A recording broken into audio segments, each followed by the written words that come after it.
मेरे प्यारे साथियों, आप सभी को मेरा बहुत प्यार भरा नमस्कार। स्वागत है आप सभी का मेहरा क्लासेस पे। जैसा आप सभी जानते हैं, हम Madhya Pradesh assistant professor exam 2025 के लिए पॉलिटिकल साइंस यानी राजनीति विज्ञान विषय की तैयारी कर रहे हैं। तो अभी हम पढ़ रहे हैं पाश्चात्य राजनीतिक विचारकों को, जिसमें आज के जो हमारे विचारक है, बहुत महत्वपूर्ण विचारक है राजनीति विज्ञान के, जिनका नाम है कार्ल मार्क्स। पढ़ेंगे इनके बारे में, जानेंगे इनके विचारों को और जो एग्जाम के लिए महत्वपूर्ण चीजें हैं, उन सबको समझने की कोशिश करेंगे। है ना? इसके लिए हम तैयारी करा रहे हैं आपको असिस्टेंट प्रोफेसर के। हमारा हमने बैच लॉन्च किया है जिसका नाम है सिंघम बैच। अगर आपने अभी तक ज्वाइन नहीं किया तो केवल 2,999 रुपये में आप ज्वाइन कर सकते हो सिंघम बैच, और कर सकते हो हमारे साथ व्यवस्थित तैयारी, और कर सकते हो आपके सारे कॉन्सेप्ट क्लियर, और ना केवल एग्जाम के लिए बल्कि इंटरव्यू के लिए भी विषय पर अपनी अच्छी पकड़ बनाने के लिए आप बैच ज्वाइन कर सकते हो, व्यवस्थित तरीके से तैयारी कर सकते हो। यहाँ आपको हम सारी नोट्स उपलब्ध कराएंगे, टेस्ट उपलब्ध कराए जाएंगे, और जो भी आपके लिए जरूरी चीजें हैं वो सारी सामग्री उपलब्ध कराई जाएगी। चलिए, तो बिना देरी किए हम शुरू करते हैं कार्ल मार्क्स को, है ना? कार्ल मार्क्स जी जो थे, इतिहास में जितने भी विचारक हुए हैं या जितने भी व्यक्ति हुए हैं, उसमें सबसे महत्वपूर्ण व्यक्तियों में से एक है। मतलब इन व्यक्ति का इतिहास पे जितना प्रभाव पड़ा है, दुनिया में और किसी व्यक्ति का शायद ही इतना प्रभाव पड़ा हो इतिहास पर जिस जितना कार्ल मार्क्स का पड़ा है। तो आखिर क्या इनका प्रभाव किस क्षेत्र में पड़ा? तो देखिए, जब दुनिया का विकास होता है, उसके बाद औद्योगिक क्रांति आती है। औद्योगिक क्रांति के बाद उदारवाद नामक और पूंजीवाद नामक विचार पैदा होते हैं हमारी अर्थव्यवस्था में या राजनीतिक व्यवस्था में। जहां जिसमें क्या होता है, उदारवाद में या पूंजीवाद में, जो पूंजीपति या कुलीन वर्ग के, या जो जिन्हें सर्वहारा वर्ग और बुर्जुआ वर्ग की बात करते हैं कार्ल मार्क्स, तो दो वर्गों में बांटते हैं। तो जो पूंजीवाद है उसमें क्या हुआ, एक बड़े वर्ग का, या एक आप मान लीजिए जो बुर्जुआ वर्ग है, या जो पूंजीपति लोग हैं एक तरीके से, या सामंती लोग हैं, या जो उद्योगपति लोग हैं, इनका पूरी की पूरी अर्थव्यवस्था और राज्य पर अधिकार हो जाता है। तो स्पष्टतः समाज में दो वर्ग बन जाते हैं, एक अमीर वर्ग और एक गरीब वर्ग। तो क्या होता है कि गरीब वर्ग का बहुत शोषण किया जाता है, उससे बहुत काम कराया जाता है, और बहुत कम मात्रा में उसको क्या दिया जाता है, पारिश्रमिक दिया जाता है, या जो वेतन आदि दिया जाता है। तो अभी दुनिया में क्या पूंजीवाद चल रहा था कि सरकार जो होती है, पूंजीवाद उदारवाद साथ में चलते हैं ना। उदारवाद पूंजीवाद का ही एक तरीके से आप रूप मान सकते हो उदारवाद को, ना। पूंजीवादी विचारधारा से ही उदारवाद का जन्म हुआ है।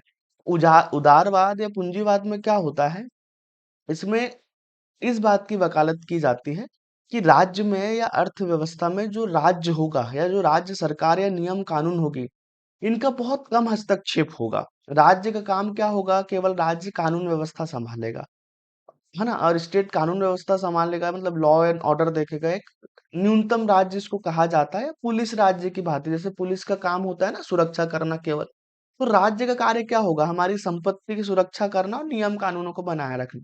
बाकी सब चीजें क्या करेंगे, हम निजी लोगों के हाथ में सौंप देंगे। जैसे अमेरिका जो है, उदारवाद और पूंजीवाद का सबसे बड़ा उदाहरण है। अभी वहां चुनाव हुए, वहां पे ट्रम्प महोदय जीतते हैं, जिनका सहयोग करते उद्योगपति, जिसमें एलन मस्क का नाम आपने सुना होगा। और किस तरह से अब सरकार पर हस्तक्षेप कर रहे हैं ना, सारी चीजें अपने हिसाब से नियंत्रित कर रहे हैं, सरकारी विभागों को उन्होंने खत्म कर दिया है। साथ ही उदारवाद में व्यक्ति की स्वतंत्रता पर बहुत बल दिया जाता है कि व्यक्ति अपनी सारी चीजों को करने के लिए पूरी तरीके से स्वतंत्र है। उस पर राज्य का कोई हस्तक्षेप नहीं होगा जब तक जरूरी ना हो, है ना। चुनाव को महत्व देते हैं, संवैधानिक शासन की बात करते हैं उदारवाद या पूंजीवाद में। तो ये मुख्यतः इसकी विशेषता है। तो दुनिया में एक ही विचार चल रहा था, वो था पूंजीवाद उदारवाद का। समाजवाद पहले से था, पर उसके व्यवस्थित सिद्धांत नहीं थे, और इस तरीके से किसी ने उसका वर्णन भी नहीं किया था। तो पहले व्यक्ति होते कार्ल मार्क्स। इस तरीके से समाजवाद की और साम्यवाद की बात करते हैं दुनिया में, कि अभी तक क्या हो रहा था, सब कुछ निजी लोगों के हाथ में हो रहा था, जिससे अमीर गरीब की खाई बहुत बढ़ती चली जा रही थी। गरीब लोगों का जीवन ऐसा हो गया था जिनको सिर्फ जीवन निर्वाह के लिए वेतन दिया जाता था। मजदूरों से 18-18, 20-20 घंटे काम कराया जाता था। फैक्ट्री में रह रहे हैं, गंदी जगह पे रह रहे हैं, जिनके कोई अधिकार नहीं थे। अमीर लोग जिनके पास पैसा है, वो इतना पैसा बनाए चले जा रहे थे और बहुत अलग तरीके से जिंदगी जी रहे थे। तो सीधे सीधे दो वर्ग जब समाज में दिख रहे थे ना, तो ये ऐसे पहले देवता हुए जो मजदूरों या गरीबों के पक्ष में बात इन्होंने की, और ये देते हैं साम्यवाद का सिद्धांत, जिसमें क्या बताते हैं। अब क्या होगा कि जो शासन या जो सरकार है और जितने भी उद्योग और सारी संपत्ति है किसी राज्य की, उस पे मजदूरों का अधिकार कर लिया जाए। मजदूर या जो गरीब वर्ग है ना, स्पेशली मजदूर उनको कहते हैं, तो मजदूरों का अधिकार पूरी की पूरी व्यवस्था पे कर लिया जाए, मतलब राज्य पे कर लिया जाए। तो राज्य के अंतर्गत सारे उद्योग आते हैं और जितनी भी चीजें, ये सब अब राज्य के अंतर्गत आए, है ना। और राज्य पर किसका शासन होगा, शासन होगा, वो होगा मजदूर वर्ग का या गरीब वर्ग का सत्ता पर शासन होगा। और उनके अंडर में सारे उद्योग होंगे और सारी चीजें होंगे। कि इस तरह की बात करती कहते हैं कि विश्व के सारे मजदूरों एक हो जाओ, है ना। तुमने तुम्हारा जो शोषण या जो दमन किया है उससे बाहर निकलो। क्रांति की बात करते हैं कि क्रांति करो, और जो पूंजीवादी वर्ग सत्ता पर बैठे हुए हैं, क्रांति से इनको हटा दो और एक साम्यवाद लाने की बात करते हैं, जिसमें राज्य होगा ही नहीं। राज्य जैसी कोई चीज का अस्तित्व नहीं होगा। साम्यवादी दल भी कुछ समय के लिए होगा, फिर एक ऐसी अवस्था आएगी जिसमें मजदूर वर्ग शासन चलाएंगे, जहां लोगों को स्वतंत्रता मिलेगी। स्वतंत्रता का मतलब ये बताते हैं कि विवशता का अंत होगा, लोग वहां विवश नहीं होंगे। सभी लोग अपनी क्षमता, जिसमें जितनी क्षमता है उतना कार्य करेंगे, और उनको उनकी क्षमता अनुसार का योग्यता, मतलब जिसमें जितनी योग्यता है, योग्यता के अनुसार सब काम करेंगे, और उसके अनुसार उनको वेतन दिया जाएगा। इस तरह की बात ये करते हैं। तो इस विचार आने से दुनिया में बिल्कुल एक अभी तक एक विचार चल रहा था ना, तो उसका विरोधी एक विचार आता है, एक महानतम बातें करते हैं। तो अब दुनिया में द्वंद्व शुरू होता है, पूंजीवाद को ध्यान आता है कि किस तरीके से अपना शोषण करते हैं। इसके वजह से फिर जो शीत युद्ध नामक चीज आप सुनते हैं, अमेरिका और यूएसएसआर में शीत युद्ध की स्थिति पूरी दुनिया में शुरू हो जाती है। और पहली बात, कल्याणकारी राज्य, समाजवाद आदि सब विचार आते हैं। पूंजीवाद को अपने में सुधार करना पड़ता है, और पूंजीवाद को इवन पूरे विश्व में खतरा पैदा हो जाता है, उदारवाद और पूंजीवाद को। तो इस तरीके का महान योगदान या महान देन रही है हमारे कार्ल मार्क्स महोदय की, है ना। इतिहास को उन्होंने सबसे ज्यादा प्रभावित किया। इनके जीवन में इनको एक जगह स्थायी रूप से रहने का मौका बहुत कम मिला, अपने विरोधी विचारों के कारण। उस समय की राज सत्ता से इनका सहयोग नहीं बन पाता था, इनको बहुत जगह भटकते रहना पड़ा। जीवन के अंत में लगभग 34 वर्ष के लगभग ये स्थायी फिर ब्रिटेन में रहते हैं, और वहां अपने सारे सिद्धांतों को लिखते हैं। बचपन से ही बहुत कुशाग्र बुद्धि के व्यक्ति थे। पहले लॉ पढ़ना चाहते थे, लॉ पढ़ा, उसमें मन नहीं लगा, फिर इकोनॉमिक्स पढ़ा। इनके मित्र थे एंजेल्स, जिन्होंने इनको आर्थिक सहायता दी। इन्होंने तो अपना मतलब, वैसे कार्ल मार्क्स ने पूरा जीवन अध्ययन के क्षेत्र में और सिद्धांतों के निर्माण में लगाया। इनकी पत्नी भी इनके लिए बहुत सहयोगी थी उस मामले में, और बहुत बौद्धिक किस्म की महिला थी, है ना। तो ये कुछ ना आजीविका के लिए क्या कर रहे थे, एक तरीके से पहले पत्रकार थे, कई प्रोफेसर थे, वो भी छोड़ के अपने सिद्धांत निर्माण में लगे रहे जीवन भर। तो इनके जो मित्र थे एंजल्स, उन्होंने इनके साथ बहुत रचना भी लिखी है मिलकर, उनको भी हम आगे देखेंगे। उन्होंने जीवन भर इनको आर्थिक सहायता दी, जिसकी वजह से इन्होंने अपना अध्ययन कार्य और सिद्धांत जारी रखा, है ना। और इस तरीके से एक महान सिद्धांत और साम्यवाद की बात इन्होंने की, दुनिया को दो विचारों में बांटा, और कहीं ना कहीं उनकी वजह से बहुत परिवर्तन आया। तो ये ऐसे व्यक्ति हुए जिन्होंने इतिहास को सबसे ज्यादा प्रभावित किया है ना, इसलिए इनका बहुत योगदान है। चाहे आप बात करें मनोविज्ञान की, आप बात करें समाजशास्त्र की, आप बात करें राजनीति शास्त्र की, आप बात करें अर्थशास्त्र की, या आप बात करें राजनीति शास्त्र की, है ना। तो कोई भी ऐसा विषय नहीं है जो इनके अध्ययन से अछूता है। तो एक पितामह के रूप में कार्ल मार्क्स है, जिसका आप हर जगह जिनका प्रयोग कर सकते हैं। इतने महान व्यक्ति हैं, इसलिए इनके विचारों को जानना आपके लिए बहुत जरूरी है ना। बहुत ज्यादा इन्होंने इतिहास को और अध्ययन को प्रभावित किया है, एक तरीके से दुनिया को बहुत तरीके से इन्होंने बदलने में योगदान दिया है। इसलिए बहुत महान शख्सियत है कार्ल मार्क्स। इनकी दास कैपिटल, कम्युनिस्ट मैनिफेस्टो जैसी किताबों ने दुनिया में बहुत परिवर्तन में योगदान दिया है। तो बहुत बड़े विचारक हैं। तो ये कुछ बातें थी इनके बारे में। अब शुरू करेंगे इनकी जीवनी से, और देखेंगे व्यवस्थित तरीके से, है ना। और कुछ संक्षिप्त में हम इनकी जीवनी को देख लेते हैं, जन्म देख लेते हैं, इनके अध्ययन और बाकी चीजों को देख लेते हैं। फिर किताबों को देखते हैं, फिर देखते हैं इनके सिद्धांत को। तो आइए शुरू करते हैं और देखते हैं हम कार्ल मार्क्स की जीवनी या जीवन चरित्र को। कार्ल मार्क्स का पूरा नाम है कार्ल हेनरिक मार्क्स। क्या नाम है इनका? पूरा नाम है कार्ल हेनरिक मार्क्स, है ना, इनका पूरा नाम है। इनका जो जन्म है वो कब हुआ था? लगभग 1818 ईस्वी में इनका जन्म होता है। है ना, और इनकी मृत्यु होती है 1883 ईस्वी में। इनकी मृत्यु हुई थी, है ना। आजकल यूजीसी नेट का एग्जाम हो या आदि एग्जामों में मृत्यु पूछने का या जन्म तारीख पूछने का ट्रेंड भी थोड़ा सा बढ़ रहा है, इसलिए याद रखिएगा 1818 में इनका जन्म होता है, जब वो औद्योगिक क्रांति हो चुकी है ब्रिटेन में, है ना, और बहुत आगे बढ़ चुकी है। ये तब की बात है ना, तब इनका जन्म होता है और 1883 में लगभग इनकी मृत्यु होती है। इसके बाद में इनका जन्म कहाँ होता है? जर्मनी में, है ना, और यहूदी परिवार में इनका जन्म होता है। यहूदी परिवार में इनका जन्म होता है जर्मनी में। मुख्यतः इनकी जो विचारधारा थी वो क्या थी? है ना, इनकी विचारधारा थी आधुनिक समाजवादी। आधुनिक समाजवादी इनकी विचारधारा थी, है ना, पर इन्होंने अपने आप को क्या कहा? इन्होंने अपने आप को वैज्ञानिक समाजवादी कहा, है ना। तो आपसे अगर पूछा जाए कि कार्ल मार्क्स की विचारधारा किस तरह की है, तो आप बात करेंगे वैज्ञानिक समाजवादी, और वो क्यों है इसको हम आगे देखेंगे, है ना। तो इनकी विचारधारा किस तरीके की रही है? इनकी विचारधारा है वैज्ञानिक समाजवादी। ठीक है। इनके जो पिता थे, इनके पिता क्या थे? वकील। इनके पिता वकील थे और माता गृह कार्य करते थे। जब ये 6 वर्ष के हुए, लगभग 6 वर्ष की आयु में ये पहुंचे, तो इनके पिता ने यहूदी धर्म अस्वीकार करके ईसाई धर्म ग्रहण कर लिया, है ना, ईसाई बन गए। तो जब धर्म परिवर्तन का जो विचार है, धर्म परिवर्तन करना आसान नहीं होता, क्योंकि कहीं ना कहीं पूरी संस्कृति, आपके संस्कार बदल जाते हैं, आपके धार्मिक मत बदल जाते हैं, आपके तिथि त्योहार तक इवन बदल जाते हैं ना। इसलिए जो धर्म परिवर्तन हुआ ना, इनसे इनके जो विचार जगत है, मतलब मानसिक जो विचार जगत है ना, मस्तिष्क में क्या एक क्रांति हुई। इन्होंने भी फिर यहूदियों की आलोचना की। यहूदियों की आलोचना की इन्होंने, है ना, और धर्म से इनको क्या होगी? ईर्ष्या होगी। धर्म से ईर्ष्या करने लगे। इन्होंने धर्म को अफीम कहा। मतलब एक नशे की तरह है धर्म, जिसको खिलाकर आप इंसान से कुछ भी मनवा सकते हो या कुछ भी कार्य करा सकते हो, उसकी स्वतंत्रता तक को छीन सकते हो। इसलिए धर्म को बिल्कुल नहीं मानते, उसको अफीम की तरह कहते हैं कि एक नशा है धर्म। नशा होने के पश्चात इंसान को होश नहीं रहता है, कुछ भी उससे फिर करा लिया जाता है, उसको पता ही नहीं होता है उसके अधिकार और किसी भी चीज के बारे में। तो ये धर्म को आलोचक बन गए। धर्म के प्रति इनके मन में ईर्ष्या पैदा हो गई। बचपन से ही बहुत अध्ययन वेता थे, गहनशील व्यक्ति थे, चिंतनशील व्यक्ति थे, है ना, प्रतिभाशाली थे। प्रतिभाशाली व्यक्ति थे, ये कुछ अच्छाई इनमें बचपन से थी, पढ़ने में इनको बहुत रुचि थी, और कुशाग्र बुद्धि के व्यक्ति थे, बहुत तार्किक व्यक्ति थे। ठीक है। इसके बाद इन्होंने क्या किया?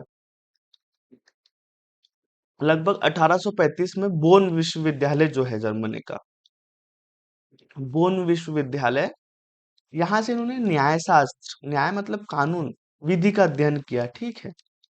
न्याय में इनका फिर मन नहीं लगता है, तो ये अर्थशास्त्र पढ़ते हैं। न्याय को छोड़ देते हैं, फिर अर्थशास्त्र पढ़ते हैं।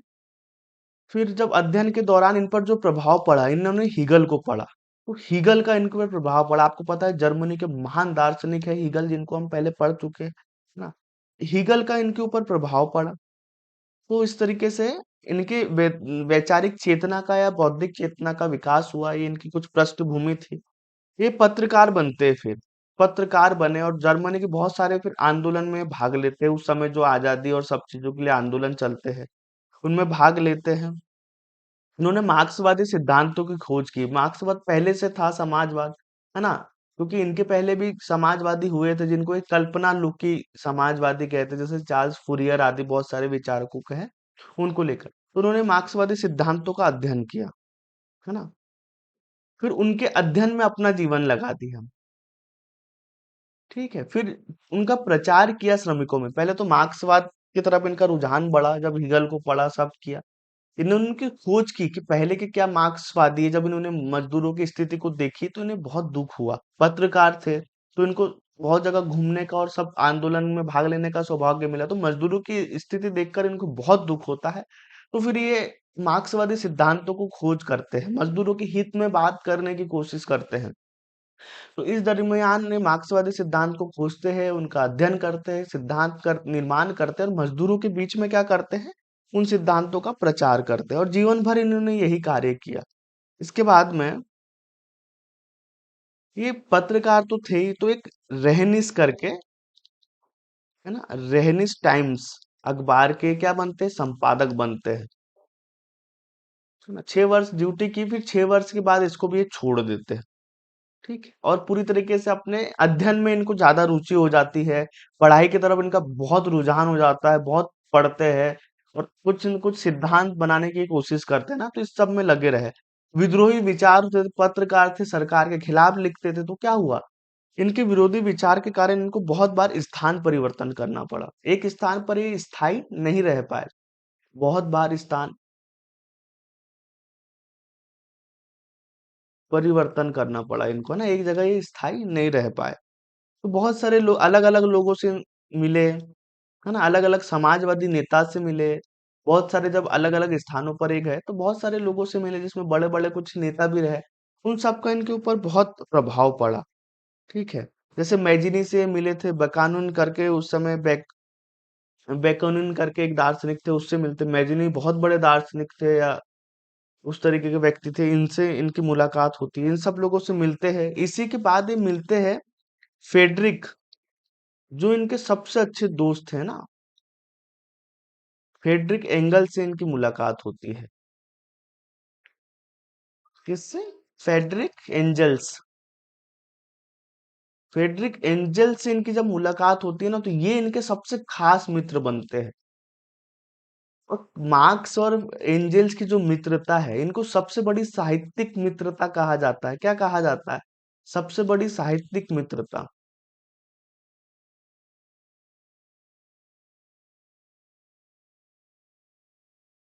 साहित्यिक मित्रता, दोनों की मित्रता को कहा जाता है, क्योंकि इस तरीके की मित्रता होती है कि साथ में लेखन कार्य करते हैं और बहुत सारे सिद्धांतों का निर्माण करते हैं और उनको बहुत आगे ले जाते हैं। है ना, लगभग 1884 में इनकी मुलाकात एंजल से होती है। उसके बाद एंजल इनका जितना साथ देते हैं आर्थिक रूप से, सारे ये सिद्धांत का निर्माण करते हैं, उन पे बुक लिखना और उसका प्रचार करना किसका काम हो जाता है? एंजल्स का। तो इस तरीके से बहुत अच्छी इनके बीच में एक बॉन्डिंग बनती है, जिसके द्वारा ये सिद्धांतों का निर्माण करते हैं, उनका प्रचार करते हैं और दुनिया में कहीं ना कहीं एक नए विचार को जन्म देते हैं, उसको इतने विस्तृत तरीके से समझाते हैं और लिखते हैं। इसी चीज में इनका बहुत महत्वपूर्ण योगदान है ना। तो जैसा कि मैंने बताया, जो मार्क्स है और जो एंजल्स है, इनकी मित्रता को, इनकी जो मित्रता है, इनकी मित्रता को 19वीं शताब्दी की सबसे बड़ी, क्या कहा जाता है, साहित्यिक मित्रता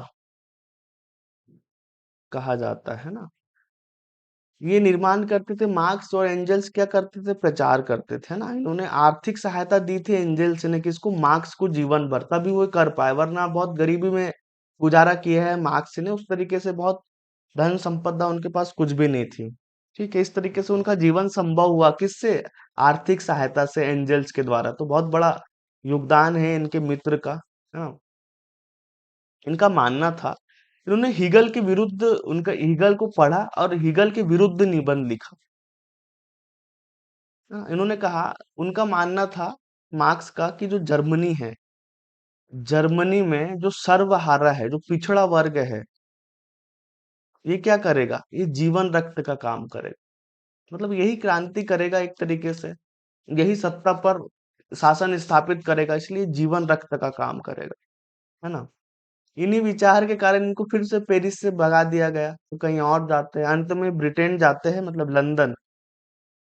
तब 1849 में लंदन में बसते हैं और लगभग 34 वर्ष स्थायी निवास करते हैं और यहाँ पे बहुत सारे अपने सिद्धांतों का या अध्ययन को आगे बढ़ाते हैं।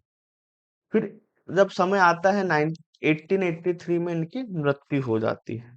ठीक है, ये महत्वपूर्ण इनके जीवन के बारे में विचार है। तो जो हमारे मार्क्स है, मार्क्स क्या है? मार्क्स मुख्यतः दार्शनिक है। ठीक है, और जो एंजल्स थे इनके मित्र, वो क्या थे?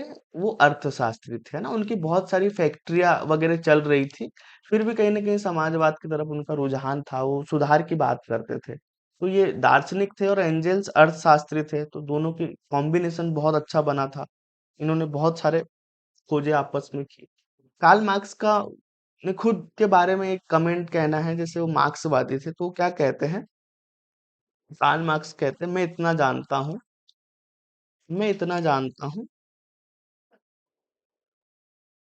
मैं मार्क्सवादी नहीं हूँ।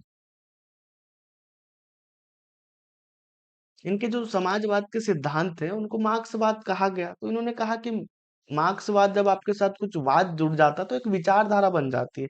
तो मार्क्स ने अपने बचाव में कहा या अपने तरफ से कि मैं इतना जानता हूँ कि मैं मार्क्सवादी नहीं हूँ, पर मैं तो खुद नहीं हूँ उस तरीके का, पर मैं विचार दे रहा हूँ जनता या मजदूरों के सुधार के लिए, है ना?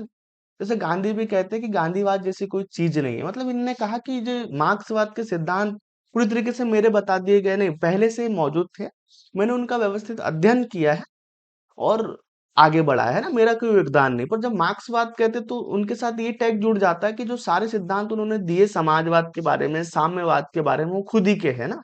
तो इस चीज को लेकर थोड़ा सा तर हो जाता है, इसलिए मार्क्स कहते हैं मैं इतना जानता हूं, मैं मार्क्सवादी नहीं हूँ।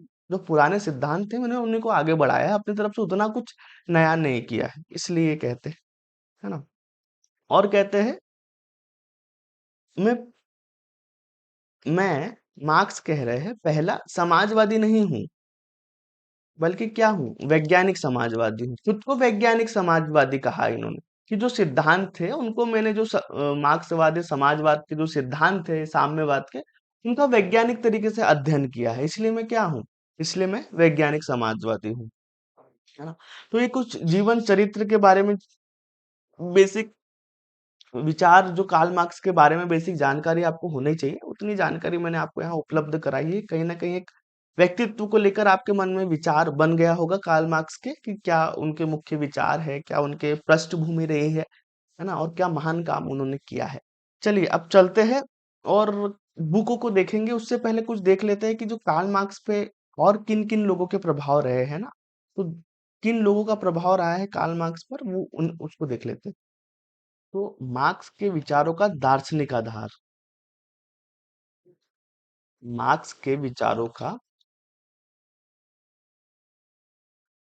कि क्या दार्शनिक आधार रहा है, कैसे मार्क्स के विचार वैसे बने जैसे है। तो मार्क्स के विचारों का दार्शनिक आधार क्या है, तो देखो, सबसे पहले मार्क्स जो है ना, हॉलबैक के विचारों से प्रभावित है। हॉलबैक, हॉलबैक कौन थे? भौतिकवादी थे।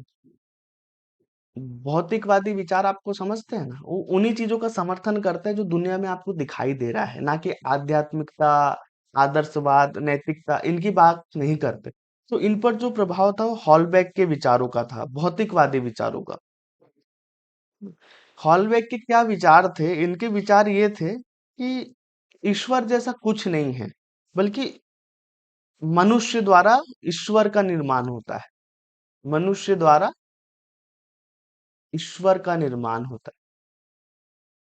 हॉलबैक के ये विचार थे कि दुनिया में भगवान जैसा कुछ नहीं है, जबकि मानव खुद भगवान का निर्माण करता है। इसलिए उन्होंने कहा कि ईश्वर द्वारा, मानव का नहीं बल्कि मानव के द्वारा ईश्वर का निर्माण होता है ना। तो इस विचार से प्रभावित थे इन्होंने, इसलिए धर्म को नहीं माना, धर्म की आलोचना की। और मार्क्स के धर्म को क्या कहते हैं? मार्क्स धर्म को अफीम कहकर संबोधित करते हैं कि नर का नशा है दुनिया को बेवकूफ बनाने के लिए ना। तो ये विचार हॉलबैक नामक विचारक से इन्होंने लिया था। जो श्रम सिद्धांत था इनका, श्रम सिद्धांत है ना, कि जो व्यक्ति जितना श्रम करता है ना, उस पे उसका अधिकार होना चाहिए, उस अनुपात में उसको पूंजी प्राप्त होनी चाहिए, या जो पारिश्रमिक है जितनी मेहनत करता है उतना धन उसको प्राप्त होना चाहिए। इसको कहा जाता है श्रम सिद्धांत, है ना। तो ये इन्होंने किससे लिया था? इन्होंने श्रम सिद्धांत लिया था इंग्लैंड से, है ना। इंग्लैंड के जो अर्थशास्त्री थे, परंपरागत अर्थशास्त्री, है ना, कि जो व्यक्ति जितना श्रम करता है उसको उसकी कीमत मिलनी चाहिए उस अनुपात में। तो ये श्रम सिद्धांत इन्होंने इंग्लैंड से लिया था। तीसरा जो महत्वपूर्ण इनका विचार है वो वर्ग संघर्ष, है ना। ये पूरे के पूरे अर्थव्यवस्था को या उसको दो वर्गों में बांटते हैं, एक अमीरों का और एक गरीबों का, है ना। तो वर्ग सिद्धांत जो था, इसको बहुत ज्यादा जोर दिया और इनका जो वर्ग था वही क्रांति करेगा। तो वर्ग जो संघर्ष होता है दोनों वर्ग में, अमीर और गरीब वर्ग में संघर्ष चलते रहता है। तो संघर्ष, ये जो विचार है संघर्ष का, ये इन्होंने लिया था ऑगस्टिन थीरे से। ऑगस्टिन थियरे, इनसे लिया था वर्ग संघर्ष का विचार, है ना। और आगे जो द्वंद्वात्मक दर्शन है ना, द्वंद्वात्मक दर्शन, ये इन्होंने कहाँ से लिया था? ये इन्होंने लिया था हीगल से। जर्मनी के थे ना, हीगल से। कि द्वंद्व, वाद विवाद और संवाद, इस तरीके से इतिहास का अध्ययन किया जाता है, कैसे एक दूसरे की वजह से गतिशील होता है पूरा का पूरा दुनिया में, है ना। पूरी की पूरी जो दुनिया है वो गतिमान होती है। तो वाद विवाद और प्रतिवाद, इसके बाद आता है संवाद, है ना। वाद विवाद या संवाद, या वाद प्रतिवाद और संवाद इसको कहा जाता है। तो ये जो दर्शन है ये इन्होंने लिया था हीगल से, है ना। तो ये महत्वपूर्ण चार विचारकों का इन पे प्रभाव रहा है, जिसमें हॉलबेक के भौतिकवादी विचार, श्रम सिद्धांत इंग्लैंड के परंपरागत अर्थशास्त्रियों से मार्क्स लेते हैं, वर्ग संघर्ष आगस्टिन थ्योरी से ये विचार लेते हैं, और द्वंद्वात्मक जो दर्शन है, द्वंद्वात्मक दर्शन, ये किससे लेते हैं? हीगल महोदय से लेते हैं। ठीक है। पूरे विचारों को जानने से पहले हम कुछ मूल विचार देख लेते हैं। मूल विचार जो मार्क्स ने दिए, कि मार्क्स के मूल विचार क्या रहे हैं। अगर आप किसी से कहना चाहे कि मार्क्स है क्या, तो मार्क्स वही है जो उनके मूल विचार है। तो ऐसे कौन से मूल विचार जो मार्क्स ने दिए हैं, तो देखो इनके मूल विचार है। इन्होंने समाज को, सबसे पहले समाज को पहली बार, मतलब फर्स्ट टाइम, आर्थिक रूप से दो वर्गों में बांटा। पूरे के पूरे आर्थिक रूप से दो वर्गों में बांटा। ठीक है, समाज को दो वर्गों में इन्होंने सबसे पहले बांटा। ये इनका मूल विचार था। और वो दो वर्ग कौन से हैं? पहला वर्ग है बुर्जुआ वर्ग। दो वर्ग कौन से समाज के? तो पहला है बुर्जुआ वर्ग, ये अमीर लोगों का है, पूंजीपति लोगों के वर्ग को बुर्जुआ वर्ग कहते हैं। और दूसरा वर्ग है सर्वहारा वर्ग, जिसमें इन्होंने मजदूरों को या गरीबों को शामिल किया, है ना। तो ये सर्वहारा वर्ग, इस तरीके से दो वर्गों में आर्थिक रूप से इन्होंने समाज को बांटा। ये इनकी सबसे मूल विचारों में से एक है। दूसरा, इनका जो सिद्धांत है ना, मार्क्स जो है ना, मार्क्स के सिद्धांत का जो मूल आधार है, मूल आधार क्या है इनके सिद्धांतों का? वो है आर्थिक नियतिवाद। इनके सिद्धांतों का जो सबसे मूल है वो है आर्थिक नियतिवाद का सिद्धांत, या आर्थिक नियतिवाद इसको कहा जाता है। तो ये आर्थिक नियतिवाद क्या है? आर्थिक नियतिवाद ये है कि जो पूरी की पूरी जो अर्थव्यवस्था है ना, तो जितनी भी गतिविधियां हो रही है दुनिया में या किसी भी देश में, तो जितनी भी गतिविधि है उसके केंद्र में क्या है? अर्थव्यवस्था। जहां की अर्थव्यवस्था जैसी होगी, जितनी अच्छी होगी या जितनी बुरी होगी, उस हिसाब से वो देश उतना बुरा होगा या उतना अच्छा होगा। मतलब अर्थव्यवस्था हर चीजों का निर्धारण करती है। समाज, राजनीति, आपका विकास से लेकर जितनी भी चीजें होती, मनोविज्ञान और सारी चीजें किस पर निर्भर करती है? आपकी अर्थव्यवस्था पर। तो हर चीज का जो निर्धारण होता है वो अर्थ के हिसाब से करता है। मतलब आपकी अर्थव्यवस्था या आपकी जो आर्थिक स्थिति है, वही सारी चीजों का निर्धारण करती है। यही क्या है? इनका आर्थिक नियतिवाद है। तो ये पूरे के पूरे जो मार्क्स के विचार है, उसका केंद्र बिंदु ही क्या है? आर्थिक नियतिवाद है। इसी को भौतिकवाद कहा जाता है। कि हर चीजों की तुलना किससे करते हैं? आर्थिक स्थिति से करते हैं। कि आर्थिक कारण को हर चीजों का जड़ मानते हैं। कि अगर किसी की आर्थिक स्थिति बहुत अच्छी है तो वहां का समाज बहुत अच्छा होगा, वहां की राजनीति बहुत अच्छी होगी, वो देश बहुत मजबूत मजबूत होगा, लोगों को रोजगार होगा, सारी चीजें होगी। शर्त क्या है? आर्थिक स्थिति अच्छी होना चाहिए ना। तो हर चीज पर प्रभाव क्या डालती है? आर्थिक स्थिति डालती है। ठीक है। मार्क्स ने पहली बार जो इतिहास है, इतिहास का इन्होंने आर्थिक आधार पर विश्लेषण किया, है ना। इतिहास के केंद्र में भी आर्थिक व्यवस्था को ही मानते। आर्थिक आधार पर इन्होंने क्या किया? इतिहास का अध्ययन किया। ठीक है।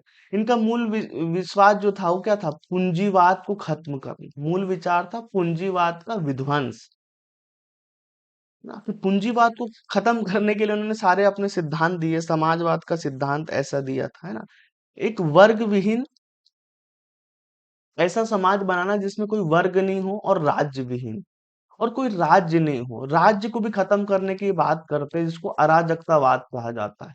गांधी और मार्क्स के विचारों में यही चीज एक समान दिखाई देती है। गांधी भी राज्य का समर्थन नहीं करते। गांधी का मानना था कि जो राज्य है वो हिंसा की संगठित मशीन है, वो व्यक्ति के अधिकार स्वतंत्रता को छीन लेता है। इसी तरह मार्क्स के भी क्या विचार थे, वर्ग विहीन या राज्य विहीन, है ना, अराजकता की ये बात करते हैं। इनका मूल उद्देश्य था कि किसी भी समाज को वर्ग विहीन बनाना और राज्य विहीन बनाना। ये इनका एक मूल उद्देश्य था या मूल विचार था, है ना। और क्या कि व्यक्ति क्या करेंगे, जितने भी व्यक्ति है सब अपनी क्षमता के अनुसार काम करेंगे। सब व्यक्ति अपनी क्षमता अनुसार कार्य करेंगे और उन्हें आवश्यकता अनुसार, जितनी क्षमता है उससे आप कार्य करेंगे, और जितनी आपको आवश्यकता है उसके अनुसार आपको वस्तुएं प्रदान की जाएगी। मतलब मान लीजिए आप डॉक्टर हो या कोई शिक्षक है या कोई इंजीनियर है, तो जिसमें जितनी क्षमता है, या कोई मजदूर है, तो सभी अपना सब कुछ देकर क्या करेंगे, अपनी क्षमता अनुसार कार्य करेंगे, और आपको जो वस्तुएं प्राप्त होगी, फिर आपको जितनी आवश्यकता है उतनी वस्तुएं आपको प्राप्त कराई जाएगी राज्य के द्वारा।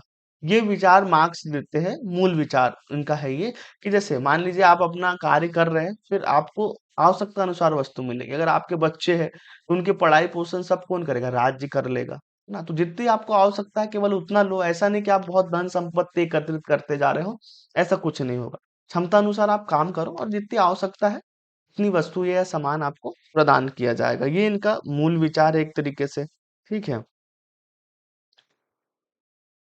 इन्होंने खुद को पहले वैज्ञानिक क्या कहा है, जैसा मैंने बताया वैज्ञानिक समाजवादी खुद को कहा है, कि उन्होंने इतिहास और सबका अध्ययन कैसे किया है, एक वैज्ञानिक की तरह से किया है। ठीक है।